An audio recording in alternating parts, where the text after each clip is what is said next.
Hello viewers, welcome back. After a long gap, this is Literary Goa. I'm Frederick Noronha, and today we have a very good reason for coming here in a hurry. Our friend and guest today, Tino Disa, Anthony Disa, better known as a former Chief Secretary of Madhya Pradesh, is here for a very different reason. He has been shortlisted for the Commonwealth Prize for Short Stories, and the news is just out, that is in mid-April. So in fact, I'm recording it during an embargoed period. By the time we break the news, it should be out. So this is really good news for writing. This is good news for Goa. I think just to get the size of the scale, there have been almost 7,900 and something entries, 8,000, out of which 200 and something got longlisted and 25 have got shortlisted. So Tino is among those select 25 whose short story has got selected. Congratulations, Tino. Thank you, Frederick. And maybe we start off by telling us what this story is about. I know we can't go too much into the details because the competition goes on till May, and June. Yes. When the final prize is out. So whatever it is, whatever happens, we are hoping for the best. But this is quite an achievement in itself. It's a big achievement. Tell us about the story is called Tamarind. Okay. And it is set in rural Madhya Pradesh. I mean, without being very specific about Madhya Pradesh, but a rural village in central India. And it is really like a family drama, I would say, seen through the eyes of a child. And tamarind is at the heart of this whole thing. And like many of my stories, I like giving it a twist in the end, a little secret that comes out or whatever. So yeah, that's what the story is. It's a short story, about 5,000 words. That's what the story is about. You've told us so much, but you've kept us guessing. So we'll still stay guessing. And tell us about the prize. It has to be an unpublished story? Yes. It has to be an unpublished story. It has to be, and you could not have either published it online or in print form. And it is to be after the prize is announced, then they will publish it in their online magazine called Adda, the Commonwealth magazine. And the prize-winning story will be published in Granta, which is one of the topmost literary magazines of the world. And then after a 3-month embargo, you hold the copyright and you are allowed to publish it wherever you like. So this is very unusual. Do senior bureaucrats dabble in writing a lot, or are you an exception to the rule? No, I wouldn't say I am an exception. Yes, bureaucrats write. They write different things. But but usually I have seen many bureaucrats, they go into writing non-fiction, which has its own its own value based on their experience and whatever. But there are quite a number also who write fiction. And but mostly because of the time required and this is, and also being absolutely frank with what you write, many of these things come out only after bureaucrats retire. And but I'm not an exception. There are a number of them who do write. How did you get into writing and short stories in particular? Frederick, writing I have always liked to write, right from my school days, little things here and there, and letters to the editor, and the days when letters to the editors used to be done. Then middles, in the Times of India, I had about 15-20 middles at the time again when middles were popular in the 80s and 90s and things like that. And then I took to writing stories but never published anything because publishing is a whole long thing of its own, finding a publisher, putting it together as a book, and I never did that. But after I retired, just on a whim, I entered immediately a year after I retired. The Times of India had this Write India competitions where it was a national short story competition. They had already had one season, which I didn't know about. But after I retired, they brought in season 2. And I wrote a story for that and sent it in. and it won the first prize. Wow. Anand Neelkantan was the judge for that. So that made me interested, and then I went on writing, for that, and then got my first book out, which was this. Yeah. The disrobing of Draupadi and other stories. Yeah. The short story the prize-winning story is included in this, but that also was set in Pachmadi in Madhya Pradesh. Okay. But then the stories span a whole lot of other things. And the other books of yours? This was called One for Sorrow, Two for Joy. Yeah. This, I had actually written these stories earlier but never put them together. This is actually all the stories are set in Goa. So these are exclusively about Goa short stories. They are longish short stories. There are only 8 stories, but they are a bit long, 8,000 words each. So this came out within a few months of this. So both the books came out, I think, in 2018 and 2019. And the third? The third is actually a mystery story, but for, I would say, older children. It's called The Curious Case of the Nandikot Nawab. This is like for older children and young adults, not really an adult story, but this is something which was greatly appreciated by Ruskin Bond, and he gave me this beautiful blurb for it. He praised the book a lot, Ruskin Bond. So so these 3 what I've written, and I have another collection which hopefully should be coming out soon. Wow. Tell us about Tino Disa the man, because I know that you were in Bhusawal, there is a railway center where Goans were also settled in Bhusawal, and then in Bombay, studying there history, MA history, and going on to your IS. Yes. So tell us, I was born and brought up in Bhusawal, where my grandfather, my great-grandfather left from Goa and went there, and somehow or the other. This is which year? My great-grandfather, that is my father's mother's father, left in 1860. He was from Sangolda. Menezes was his surname. And he was he went there to Bhusawal to, lay the railway lines in 1860 and settled over there. My grandmother was born there. And then my paternal grandfather, the Disa grandfather from Diwar, he did his medicine and he went in 1895 to Bhusawal. And then settled there, got married and settled. He came every year back to Goa constantly, even my father, right through, and even we, through our schooling and all, we always came back to Diwar to spend our holidays. But we lived in Bhusawal. So I went to school there. Then I moved to Bombay, went to college. I went to St. Xavier's there, did my MA, and then got into the IAS and got allotted to the Madhya Pradesh cadre in 1980. I see. And then my career was in Madhya Pradesh and in Delhi and in the UN and various rising places. to the level of Chief Secretary. Finally, yes, I retired as Chief Secretary of Madhya Pradesh, and after a long stint. About almost 4 years. And after that, then I became chairman of the RERA, the Real Estate Regulatory Authority. And I finished with that and came for a final retirement back to my roots, I say. Where you didn't get peace because you were given assignments like the bank and other things. No, but that all very peaceful. Okay. But, So tell us a little about the Goan community in Bhusawal.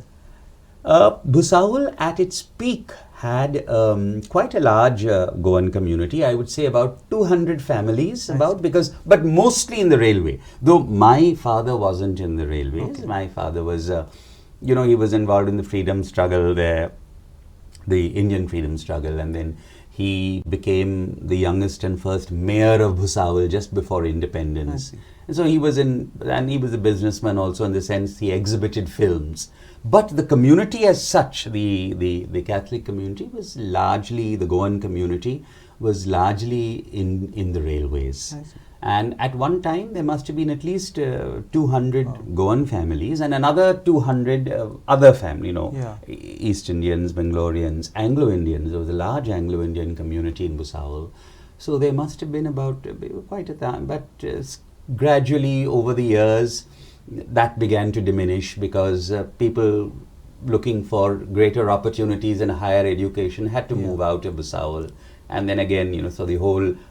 After the immigration, the out-migration takes place. So today there is a much diminished community. There continues to be a community in Bhusawal, but a much diminished community. Interesting, very interesting. But from a listener's point of view, I guess many of our audiences would like to just get a deeper insight into this genre of the short story. So if there's a rank beginner there who feels that they have a story to tell, what's your tips to them? How to get started? The best way to get started is to just put pen to paper, to be quite honest. Yeah. I know it sounds like a very glib thing to say, Yeah. but that really is the best thing to do, to get started. You have an idea, to get started. But it's not simply, you have to respect your reader. So it is not something that whatever you write, you can just straight away, you can publish. No. What you write has to then be polished. And I would say that, a short story, Yeah. Laurie Moore used to say that if a novel is like a marriage, a short story is like a love affair. So in the sense that it has its own challenges, both in terms of length and commitment. Yeah. It has its own challenges. Whereas in a novel, you have enough space to build up character and to build up background, and you have time to tell your story. The challenge is to keep people's interest over a long period. Now, in a short story, you're writing, say, 4,000 words. A short story can be anything more than 2,000 words also, but ideally 3,000, 4,000 words. You don't have to sustain interest over a very long time, but the challenge is you have a very short time to build your character, to make it real, and to build in the background, because people need to know that, So, and what makes short stories attractive, I always suggest to people that you need to have a good hook in the beginning to hook the interest. Otherwise, they'll just flip over. Nothing forces them to read that story. They'll flip over and read another story. And a little twist in the end always adds, the reader does not feel cheated. Yeah. You have to give the reader some emotion at the end. Surprise is always the best, but otherwise also happiness, even sadness. People like to be sad. So either sadness or but there has to be some emotion when your story ends. And you need to give it an interesting title, a title enough to make people want to go to that short story. Because books have the advantage of having a cover. Whereas a short story is usually in an anthology, it's collected, but to go to that story, you need a little interesting title. That's very practical. What you said is interesting, and I'm sure it's a good starting point. If I go to the net, how to write a short story, there are tons of suggestions, YouTube videos, and a whole lot of things. So I was just wondering how much of it is technique and how much of it is innate, inborn ability. See, I would not say so much innate inborn ability as interest. Yeah. If I think to be a good writer, you have to be an avid reader, because I don't know, there probably is some great genius who just writes without reading. Yeah. But the vast majority of us learn to write from reading. So you need to read, you need to have that interest to read, and if you've read widely, you know what interests you, and then you can produce something, based on what you've read. Technique is important, because technique is something that you polish over time, Just like in any profession, doctor, engineer, you have to have some interest first in that profession to join it, but then you have the slog also to study about it and improve. Yeah. So, and we are also looking for models like, like I would be interested in, which interviewer would I be looking up to. So if that's the case, who are the short story writers who you admire or who you appreciate? See, now there are the older ones, the classics, the Yeah. O. Henry, which has always fascinated me, you see. Guy de Maupassant, beautiful. They are models, little gems that give you an idea. Then in more modern times, Jeffrey Archer's short stories, Jeffrey Deaver, they are all famous for their novels, but their short stories are also gems, real gems. I see. And I would think that, and sometimes there are unknown famous authors, but the collections, like for example, you get this collection called Best American Short Stories. It comes out every year for the last 50 years.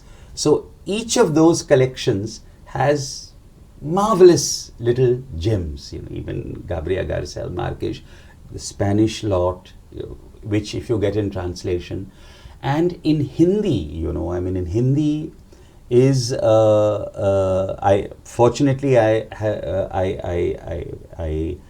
am able to some extent read in Hindi, and I think there is I'm sure that this exists in Bengali, in Tamil, in a large number of languages, but I don't have access to those languages. But in Hindi and in translation, I think the short story has been explored in many different styles, and young people, old people. There is the most recent Jnanpith award winner, Vinod Kumar Shukla, who's in his 70s, and he writes the kind of stories which one of his latest collections that to come out, the stories are older, is called Blue is Blue. Fascinating. I mean, they defy the normal style, and yet they are not. It's not so arcane that you start wondering, that I can't understand what I'm reading. Brilliant, brilliant. And my hats off to the translators also, who have been able to keep that flavor and translate very well. So at the moment, when I ask you who's your favorite author, it's very difficult to say because there are so many authors and you read them. But at the moment, it's Vinod Kumar Shukla that I'm trying to read because I've discovered him only recently, and I find his stories also fascinating. Are we a short story friendly society where if someone writes a short story, what's the option to get it published? I know in Konkani Marathi there are these Diwali Ank, so there is space for creative writing. But earlier, Goan papers like in Portuguese had space for short stories. In English, there's no space. I agree with you entirely. I think my experience has been that publishers are more open to accepting novels. So novels have an easier way to get through. The second is short stories, and of course the third is poetry. Poetry is way behind, way behind. Because people, ultimately, I mean, I suppose you shouldn't blame publishers because people may not buy poetry, books of poems so easily. But short stories, it has baffled me. Because I always think that particularly, given the lifestyle that people have, quick on the move, traveling by bus and by train, it's so much easier to commit to a short story. To commit to a short story, read short stories, put it away rather than a novel. But I don't know why. But it's not that it's impossible. Yes, there are collections. And once you get a breakthrough, then people begin to accept. But in the beginning, right in the beginning, being an unpublished author, I found it difficult when you go to a publisher and say, I have a collection of short stories. It's more difficult than there's, if you have a novel, tell us. No, even I find it illogical though. I mean, you are a publisher, so you will know. But I don't know what the logic is. But anyway, but what could newspapers do in Goa to be more short story friendly? I would think that newspapers should, you have this Sunday magazine and things that most newspapers have. I think newspapers need to publish short stories. They can have a length restriction, I suppose, in the newspaper, and sometimes you can do it in 2 parts, and they need to pay the writers something, obviously, you can't expect, because if you just expect everybody to share their stories free of charge, then you will get very amateurish stories. So you need to pay, may not be handsomely, because appearing in print is itself part of the reward, but there needs to be some kind of respect for the author also. And you need to pay something and give space, just like the Sunday Ank of newspapers. People look for certain things that come, certain columns that come every Sunday, certain comic strips, certain crossword puzzles. So people can look forward to a story, And if they do that, I'm sure that will encourage more people to write stories, and the more people that write, then if not individual authors publishing collections of their own, but lovely anthologies can come out of these, you see. Having said that, I think even if you Google for where to submit your short story, that some options do pop up on the net. Within India, there is some space.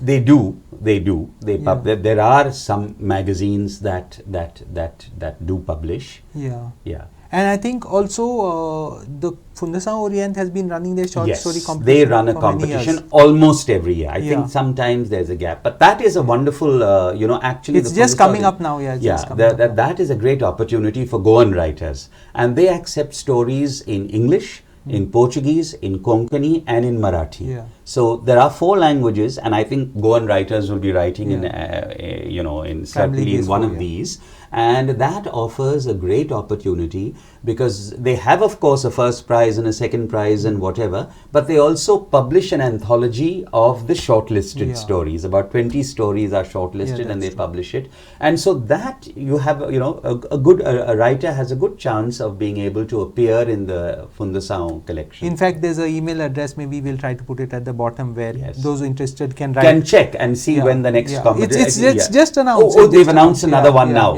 Okay. But you have to write for the rules, I think. They offer you the rules. Yeah, but the rules, I think, are somewhat simple. I think their limit is 3,000. The topic is anything which has some connection with Goa.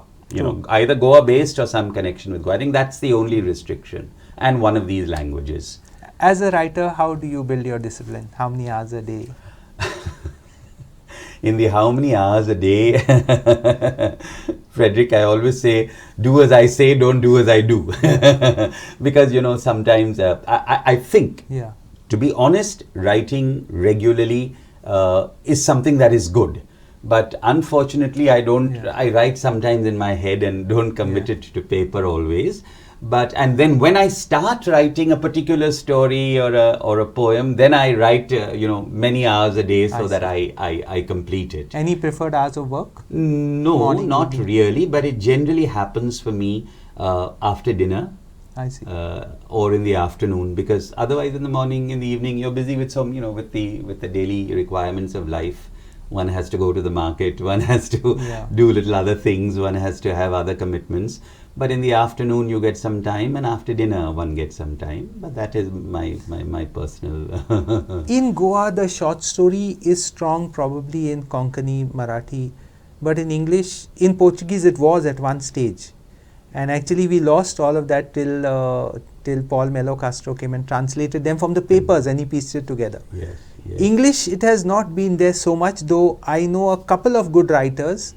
One is Fatima Noronha, no relation of mine, who's in Chikali, and the other is Peter Nazareth, who's in Iowa, both of whose short stories got carried on BBC radio plays, what used to be in those days, World Service, which was quite an achievement. But in terms of, what can be done to build a field, any suggestions? Yeah, no, but I'm saying now, just like you were talking about the Fundasa Orient, this thing, we have our organization, Goa Writers, to which both of us belong. Yeah. And Goa Writers comes out with an anthology from time to time. We are now coming out with an anthology called Appetite. God willing, it will be out by the end of this year. And I am one of the editors on that. And I can say that it will contain some absolutely outstanding short stories. It also has some very good essays, memoirs, personal accounts, poems, but an excellent collection. So just like Fundasa Orient does it for that, we have this anthology which Goa Writers brings out, and this will be, I think, the 3rd anthology, but hopefully now to be more regular, so that again gives you'll see many more Goan names coming up. Selma Carvalho's online journal also has space for short stories and it does. Though I've never published stories in that, but Selma's JRLJ, that Jean Rock Literary Journal. But I have 3 of my poems which were published a few months ago in the JRLJ. I think, as I see it, it's also a question of supply and demand. So if there is demand, then the supply would probably come up. I would suppose so, but this is something that you as a publisher will be able to answer better. No. I mean, me it's as not. An author. It's not. The other person whom I think of is Lucio Rodriguez, who wrote some charming essays, one of which got carried in the CBSE or ICSE boards. Okay. And it's called A Baker in Goa. And then because it's in that board book, and studied by maybe lakhs of students all over India. They have done a lot of essays explaining what is this baker, and sometimes they get it a bit. It's interesting, but they get it a bit wrong sometimes. It's because he's written in a time when the baker carried the stick and banged it on the road and things like that. So they our old traditional poder. They're struggling to explain it. Interesting, very interesting. Now very that you're talking the ISC, of course, this one of mine, Nandikot Nawab, has not appeared in the syllabus of the CBSE, but there are many. The CBSE schools are required to prepare a reading list for their students, and there are a few schools that have included this novel in their reading list for students. So, and the choice is a bit rigorous because it's not just the mystery, but it's also, they look at language, at grammar, because if they are recommending it for students to read, then there has to be something. So context also. Yeah. No? So this really has got into one of the reading lists, which actually is a matter of satisfaction. Tino, we grew up in the 80s where Indian writing English was just outgrowing its colonial kind of cloak. It was still called Indo-Anglian writing in those days, I guess. Yes. And it was like, the poor cousin of writing in the vernacular, so-called, or in the local languages. You think that Indian writing in English has come of age since? See, yes and no, in the sense that many of these older writers, it's so easy for us to disregard them. But so R.K. Narayan, for example, wrote in colonial times and soon after independence. But one can't really write him off because his stories are so rooted in India. I think what is happening now when we are talking about Indian writing, not so much Indian writing coming of age as the world coming to a realization that Indian writing, both in English and in translation of a lot of regional languages, is as good as anything else that is written in the world. Not to forget Joseph Furtado from Goa itself, who was one of the first writers giving English a very Indian kind of, Indic kind of touch. Yes. Yes. But absolutely, what you're saying is true. Yeah. But one I think pitfall that needs to be avoided by particularly young writers who want to make their stories look authentic is to look for authenticity, not just in trying to use one or two local words or or something like that, but to look at the situations, to look at the setting. If the setting is something that is natural, that is authentic to India, it becomes an authentically rooted story. It shouldn't be artificially tried to look. In fact, that begins to look, very exotic and which is not really authentic in that sense. So one has to guard against that part. And to come back to where we started, the competition, when you were sending it in, you have to submit yourself. So what was your thoughts when you were sending? To be quite honest, I submitted this story on the last day of the competition. It's open for 2 months, September and October, or was it October, November, every year, the Commonwealth thing. And it hadn't occurred to me. And then suddenly I just thought, let me send a story in. And so I polished up this story of mine, which was an unpublished story, and sent it in on the last day. And to be quite honest, I did not expect anything. In fact, I forgot about it. I completely forgot about it till I received this email a couple of days ago saying that, congratulations, your story has been shortlisted. And it was a matter of great satisfaction, vindication, because though I had won Times of India twice before, but which made me very happy when it happened. That was national. This is international. This is an international one, and a very well recognized international prize. And to wind up, give us a hint, except the ending, of one of your short stories, maybe one which you like, and tell us what it's about and maybe the process of writing it. We have a minute or two to spare. Okay, I'll talk about one of the short stories which also won a prize. And that was a challenge because the challenge was to write a story that was a mystery and that was set in BC times. So I wrote a story called Seeds of Doubt, which I set in 300 BC in Ujjain. So in the old city of Ujjain. Now that required a considerable amount of research because I know Ujjain, that Ujjain of today, but what was Ujjain 2,300 years ago? And who was the king, who was living, what was the kind of atmosphere there, what was the kind of dialogue that they would have. So I had to do a bit of research, including trying to read a few translations of Kalidas's Sanskrit plays that were based there, and then create a mystery which would be again authentic to its times. So I found that challenging, I found that interesting, and that is again a story which is unpublished but which won the first prize in that second Times of India competition, but which I will be including in my current collection that will be coming out. But I found that fascinating, interesting, challenging, because one had to do a lot of research to get the background right. Fascinating. Which reminds me of Amita Kanekar's novel A Spoke in the Wheel, set in the times of the Buddha. Yes. And like you, I think she also has a fascination with history, so that fits in there.